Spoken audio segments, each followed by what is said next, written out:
அதனாலதான் அம்மா இந்த முடிவை எடுத்திருக்கேன். ஆமாமா, எனக்கு நேரம் சரியில்லைதான்.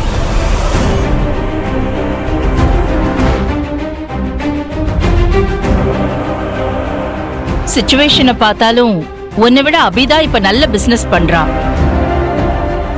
நீ கோடிக்கணக்குல லாஸ் பண்ணிட்டு இருக்க. அதனால அத்தை, அதே ஏன் திருப்பி திருப்பி சொல்றீங்க? அவரை நம்பி கொடுங்க அத்தை. இந்த தடவை அவர் இந்த தப்பு பண்ண மாட்டாரு. வேண்டாமா, நீங்க அபிக்கே இந்த ப்ராஜெக்ட கொடுங்க.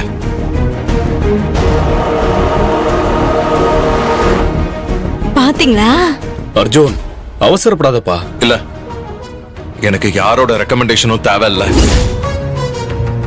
யாரும் எனக்காக பரிஞ்சு பேசி எனக்கு எந்த ப்ராஜெக்டும் வாங்கி தர வேண்டாம். டேய் அர்ஜுன், நீ தப்பு பண்றப்பா. சத்யா உனக்காக தானே இவ்வளவு தூரம் பறிஞ்சு பேசுறா. அவளையே நீ வெறுக்கிற மாதிரி பேசுற. அவ மேல உனக்கு என்னடா கோவம்? இல்ல, நான் பொதுவா சொல்றேன். இது நான் பண்ண லாஸ் தானே. அதை எப்படி சரி பண்ணணும்னு எனக்கு தெரியும். அர்ஜுன், ஏய், எனக்கு நீ அட்வைஸ் பண்ணாத. அம்மா, நீங்க யார் கொடுக்கணும்னு உங்க மனசுக்கு தோணுதோ அவங்களுக்கே தாராளமா கொடுங்க. யாரோட ரெக்கமெண்டேஷனும் எனக்கு தேவையில்ல. ஒருவேளை செல்வநாயகி இந்த ப்ராஜெக்ட் அர்ஜுன் கொடுக்கணும்னு முடிவு பண்ணாலும் நாம் அதை கொடுக்க விடக்கூடாது. இந்த ப்ராஜெக்ட் மட்டும் இல்ல, வேற எந்த ப்ராஜெக்டும் அர்ஜுனுக்கு கிடைக்க கூடாது. அதை பார்த்து சத்யா அவமானத்துல துடிக்கணும். சரிடா, ஓகே. சத்யா இவ்வளவு கேக்குறதுனால, அர்ஜுன் கொஞ்சம் கஷ்டப்படுறதுனால இந்த ப்ராஜெக்ட நான் அர்ஜுனுக்கே கொடுக்கறேன். மேடம், ஒரு நிமிஷம்.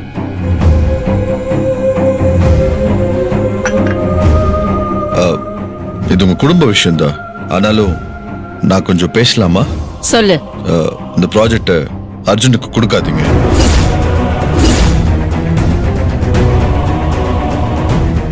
சஞ்சய், ஐயோ, எல்லாரும் ஏன் என்ன இப்படி எதிரி மாதிரி பாக்குறீங்க? நான் அப்படி சொன்னதுக்கு ஒரு காரணம் இருக்கு. என்ன தப்பா நினைக்காதீங்க ப்ளீஸ். இதே மாதிரி ஒரு ப்ராஜெக்ட் ஒன்று என் நலன் மாமாவும் எடுத்து பண்ணிட்டு இருக்காரு. அதனாலதான் சொல்றேன் மேடம்.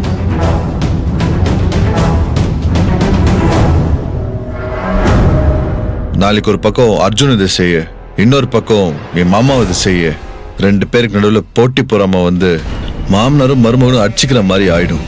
அதுவும் இல்லாம குடும்ப சண்டை ஆயிடும். அதான் ஏற்கனவே நடந்திருக்குல்ல.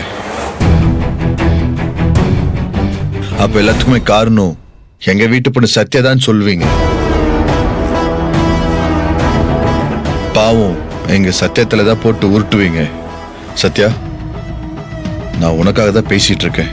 உனக்கு புரியுதா? எதுக்கு மேடம், ஏன் பிரச்சனை? இப்பயே தெளிவாயிட்டா ரெண்டு குடும்பமும் சுமூகமா ஆயிடும் மேடம். அதான் நான் இப்படி சொன்னேன். நான் கூட அர்ஜுன் கூட வேலை பார்த்துக்கிட்டே நீ அவன் காலை வாரி உரியோன்னு நினைச்சேன்பா. நீங்க மட்டுமா சார் அப்படி நினைச்சீங்க? என்னக்கா யோசிக்கிற? சஞ்சய் சொல்றது சரி. இந்த குடும்பம் நல்லா இருக்கணும்னு இப்படி சொல்லிருக்கா. அர்ஜுனுக்கு இந்த ப்ராஜெக்ட தர வேண்டாம்க்கா, அபிக்கே கொடு. ஆமா அண்ணி, இந்த குடும்பத்துல சண்டையே வேணாம். ஏற்கனவே ஊர் முழுக்க அசிங்கமாயிடுச்சு. உங்க பேர் கெட்டு போனதுதான் மிச்சம். அவங்களுக்கு கொஞ்சம் கூட உங்க மேல மரியாதையே இல்ல அண்ணி. இதனால சம்பந்தி குடும்பத்தோட உறவு கிடும்னா அது யோசிக்க வேண்டிய விஷயம்தான் செல்வா. அபியே பண்ணட்டும்.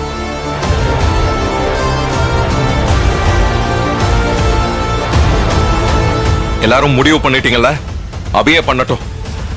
நான் கிளையண்ட பார்க்க போறேன். அர்ஜுன், அர்ஜுன்,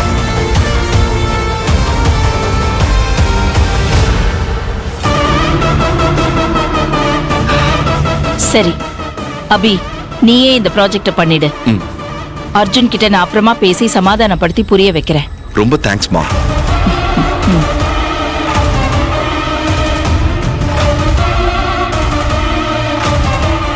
அபி, கங்க்ராச்சுலேஷன்ஸ். தேங்க்ஸ் அத்தை.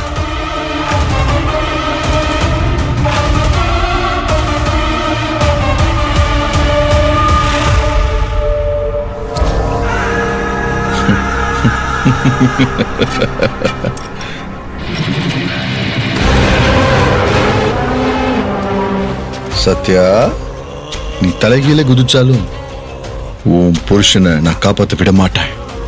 அவனை கிணத்துல தலைகீழ தள்ளி விடுவேன்.